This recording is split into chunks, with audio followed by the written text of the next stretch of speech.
First and foremost, I would like to take a moment to thank my friends over at Ray Skillman Southside Hyundai over in Greenwood, Indiana for allowing me to take their 2022 Hyundai Santa Cruz and review it.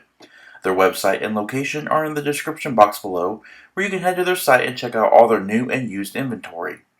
Please kindly remember that I do not work for or at any dealerships, so I cannot answer if a vehicle is still for sale.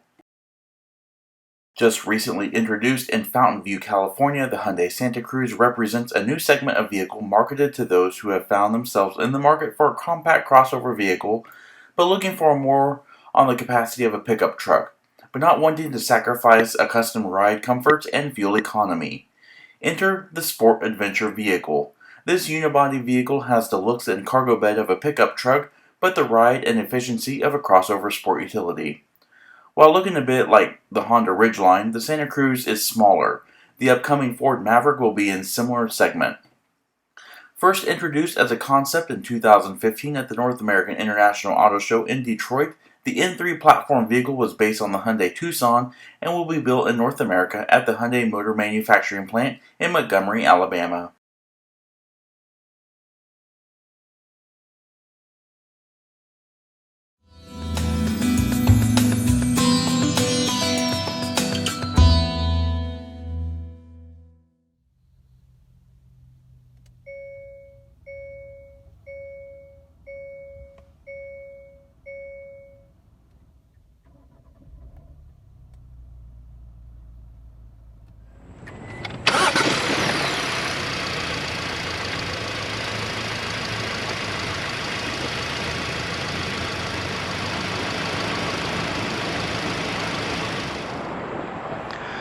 Hey everyone, today we're taking an in-depth walk around look at the brand new 2022 Hyundai Santa Cruz. The Santa Cruz we're looking at today is a limited all-wheel drive. It is painted in this absolutely stunning flat or non-metallic Hampton gray. It features the black leatherette interior. It's actually a very nice truck. It has the H-Track all-wheel drive system. It's a 2.5 liter powered vehicle.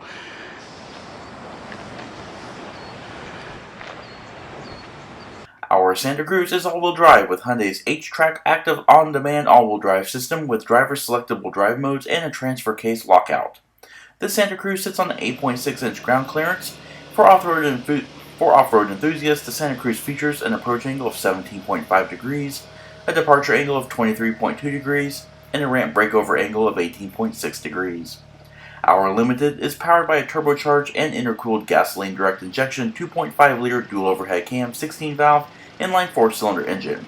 This engine is of aluminum block and head construction with a 10.5 to 1 compression ratio and creates 281 horsepower at 5,800 RPM, 311 pound-feet of torque at 1,700 RPM. No instrumented road tests have yet been performed. However, Car and Driver magazine estimates that the turbo 4-cylinder equipped vehicles can accelerate from 0 to 60 miles per hour in 7.5 seconds, while the non-turbo variant will hit that mark in 8.9 seconds. Top speed is limited to around 120 miles per hour. In its current configuration, our nicely loaded Santa Cruz features a gross vehicle weight rating of 5,732 pounds. Its curb weight is around 4,123 pounds, with a payload capacity of 1,609 pounds and a maximum towing capacity of 5,000 pounds. All Santa Cruzes are equipped with a 17.7 US gallon fuel capacity, and they consume 4.5 gallons per 100 miles driven, with an estimated total driving range of around 389 miles. EPA fuel economy figures are 19 miles per gallon city, 27 miles per gallon highway, with 22 miles per gallon combined. The sole available transmission is the 8-speed D8L F1 dual wet clutch automatic with manual shift capability via the paddles on the steering wheel.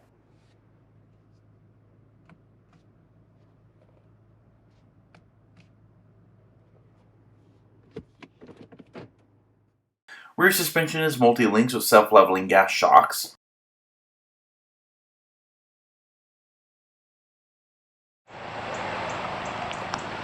Alright, and around the rear of the Santa Cruz, to me, it's probably my favorite part of the vehicle, simply the way that it looks.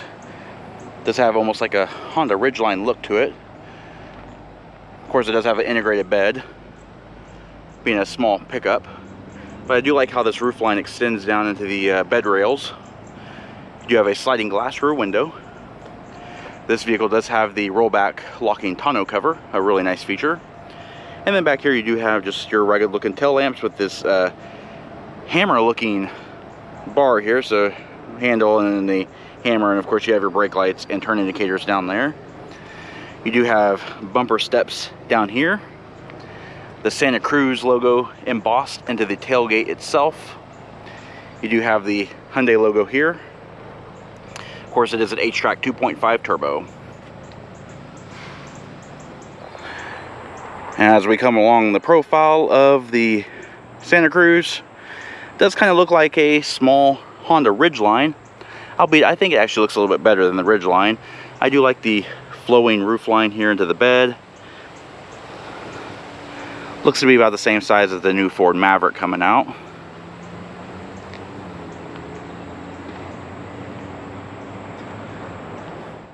Steering is electrically assisted vehicle speed sensitive variable rate rack and pinion with 2.62 turns lock to lock and a 39.6 foot turning radius. Wheels are the 20-inch polished aluminum with gloss black painted accents and are shod in 245/50 R20 Michelin Primacy LTX tires, front and rear. Brakes are a 4-wheel disc with 12.8-inch ventilated rotors up front and 12.8-inch solid rotors in the rear. They are assisted by 4-channel ABS with electronic brake force distribution, electronic downhill brake assist, and hill start assist control. Front suspension is McPherson struts with coil springs and gas charged shocks.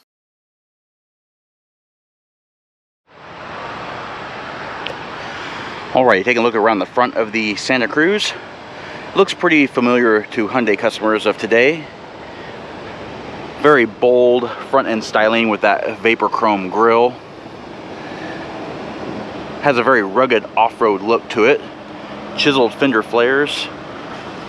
These really cool little caps here that have the silhouette on the wheel plates. Front lighting is pretty unique. Up here you do have driving lights that go from this and these grille inserts down here. Down below, of course, are your LED headlamps and high beams, and of course the turn indicators. Overall, pretty cool front end styling on the Hyundai Santa Cruz. Alright, and this vehicle does have remote start as standard equipment. To operate is simple. Lock the vehicle, then press and hold the remote start button on the key fob. Easy as that. Alright, before we get inside the Santa Cruz, let's take a quick look at the key fob. It's just a standard Hyundai key fob. It is a smart key access system key fob, but it does have buttons. You have your lock, unlock, tailgate release, panic button, and of course your remote start button. Alrighty, to smart lock and unlock the vehicle, there's a little indentation on the door handle. Just press that. A single beep indicates that the vehicle is locked, and if you'd like to unlock the vehicle, just simply grab the handle as you would open it. 2 beeps indicate unlocking. And here is the interior of the Santa Cruz. Very nice and smartly styled. Taking a look at the door trim here. High quality materials, good attention to detail, soft touch materials in here. You got soft vinyl here, piano black trim. It is bordered by the stainless steel stainless steel strips. So you have this like really nice soft cloth here. More vinyl, piano black trim, satin silver, power mirror switches with left and right feature. You got your power locks, power windows, and window lockout. Padded armrest, small amount of storage in the center or the door panels, and you do have a bottle holder in there as well. It does have a premium Bose audio system, and you do have a leather wrap tilt and telescoping steering wheel. On the driver's side instrument panel, you have your instrument panel brightness and dim, cargo light, stability control, fuse panel access, hood release is right here in the footwell, and of course only 2 pedals indicating that it is automatic transmission. You do also have Santa Cruz branded floor mats. Our vehicle actually has 8-way power seats with adjustable lumbar support. Taking a look at said seats. Seats are covered in leather and vinyl, perforated leather, black accent stitching, high adjustable head restraints. It's a really cool stainless steel accent here. Perforated inserts as stated before. Heated and ventilated seats. They're very comfortable and very supportive.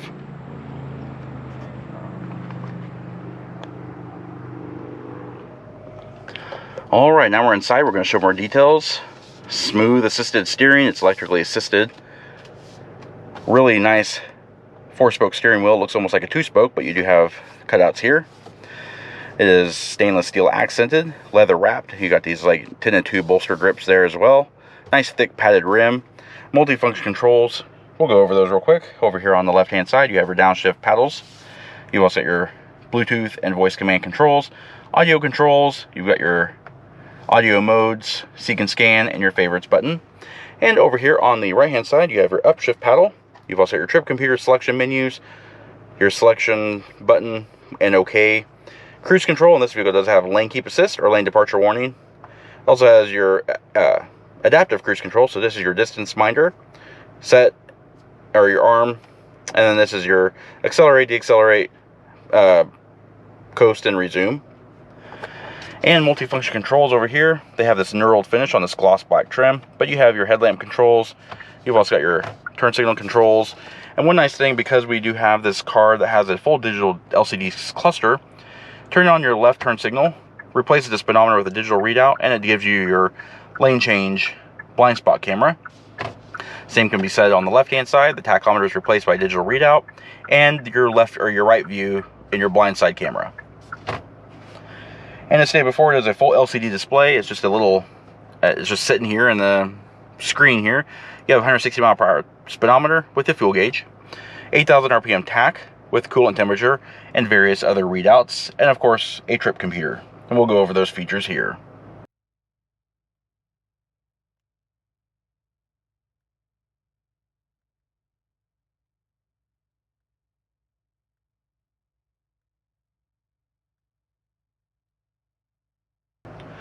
Alright, moving over to the top of the dash, one feature I do like is this curved design element here, how it curves and it kind of blends almost seamlessly into the center stack. That's really, really interesting. But over the top, it's actually a soft touch material. There's no actual instrument binnacle. It's kind of weird. Does give it a cohesive look when you look at it head on. Push button start, 2 air vents, hazard flashers, a really nice touchscreen display here. It does have navigation. You also got maps. And by placing the vehicle in reverse, also gives you reverse camera. It does feature active guidance lines, 360-degree top-down view. You can also change your camera views for your blind spots, all that kind of stuff. And your tow, you also have a tow hitch here as well. Alrighty, and moving down, we do have controls for climate controls here. You have 3-stage automatic here as well. Pretty nice. Driver and passenger temperature controls, sync mode for driver and passenger to sync the temperature, or they can set their own. Recirculate, and of course your AC controls, front and rear defroster, diffuse panel, fan speed control here, blend control. And then moving down here, you have a USB port. You have 180 watt 12 volt power point down here, wireless charging button, and another USB charge port. And then of course the storage tray with that wireless charger. Moving down the center console, you have this really nice T-handle shift lever, drive mode select, 4-wheel drive lock, hill descent control, camera button, auto hold, and electronic parking brake. You also got cup holders, control panel here for your heated and ventilated seats for the driver and passenger, and heated steering wheel in the middle. It is framed by stainless steel. You have this button here which opens up your padded armrest to reveal more storage. Overall, I feel like the Santa Cruz interior is actually well thought out. It's a very ergonomic and very comfortable cabin. Seems very quiet. Overall, I think it's a really good design. Overhead, we have an automatic dimming rearview mirror, 3-channel home linking reverser garage door opener, and over on the top of the console, you do have LED reading lights. You have your sunroof control here, dome light, dome override, and your blue link, as well as your passenger airbag indicator. Up top, we do have vanity mirrors with illumination. Sun visors are padded in vinyl. They swing out and slide out on extensions. You've also got high adjustable head restraint or seat belts, as well as dampened overhead assist handles. Alright, let's take a look at the rear seat. Obviously, this is going to be a very important feature of the vehicle due to the fact that most families have kids and need the rear seat being used. Take a look at that here. Due to the way the door up sweeps, you do have a large black blank plastic panel here. It's kind of a hard touch, but you do have the soft cloth here, padded vinyl on the armrest. You do have this piano black trim, satin silver door pulls, power window switch. You've also got your bottle holder here and door speakers, but nothing really else. But you don't really need anything else. All right, now the seats do seat 3 across. They are 60/40 folding, but only the seat bottom cushions fold. There's no adjustments to be made on the seat backs. They do have high adjustable head restraints on the outboard seats. They are wrapped in that same perforated leather and vinyl treatment as the front seats are. This indicates that there should be a fold down center armrest, but there actually is no armrest back here. Earlier I did mention that it had a power sliding rear window. I was actually wrong. It's actually just a manually sliding rear window. But the fact that it's there, it's very nice. And as you can see by the grids and the defrost, it has a defroster back here. Overhead, we do have overhead assist handles. And of course you have rear reading lights as well. Both seat backs for the front seats have seat back mat pockets. They're just this mesh stretchy material. Rear seat passengers also have their own positional air vents and 2 USB Type A charge ports. And if you want to lift up the seat bottom cushion, just pull this strap here and they lift up. As you can see, you have really nice deep well storage underneath here, and they do lock in place, so you have to actually release this to fold the seat bottom back down.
Alrighty, there are a couple ways that you can open the tailgate of this vehicle. The first way you can open it is just by the conventional handle underneath this plinth with the Hyundai logo. There's a membrane switch that'll release the tailgate. Another way you could do it is just by pressing and holding the tailgate release button on the key fob. As you can see, it is a soft opening tailgate. It does have a plastic bed liner on it. And another cool feature is if you release this handle here, you do actually have a spring-loaded roll top as well.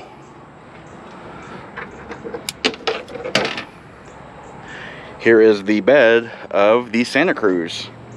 For a vehicle of this size, it's actually very well thought out. It's pretty usable actually. It's all lined in black heavy-duty plastic. It does have tie-down hooks. You've got these tie-down cleats as well. These adjustable cleats here on either side of the bed rails. LED lighting. You've also got inside this panel here, you've got some storage. It does have weatherproofing on it. You've also got a household style AC outlet. It is a 115 volt, 150 watt. And that locks back into place. And then over here on the left hand side, you just have some storage in here. Again, it does have some weather sealing on it as well. Not to be outdone, this part here opens up to reveal deep well storage. It does have drain plugs as well. It is also fully sealed. You've also got a release here in case someone gets locked in this. I hope to God that doesn't happen. Alrighty, closing the tailgate is effortless because it doesn't weigh anything hardly.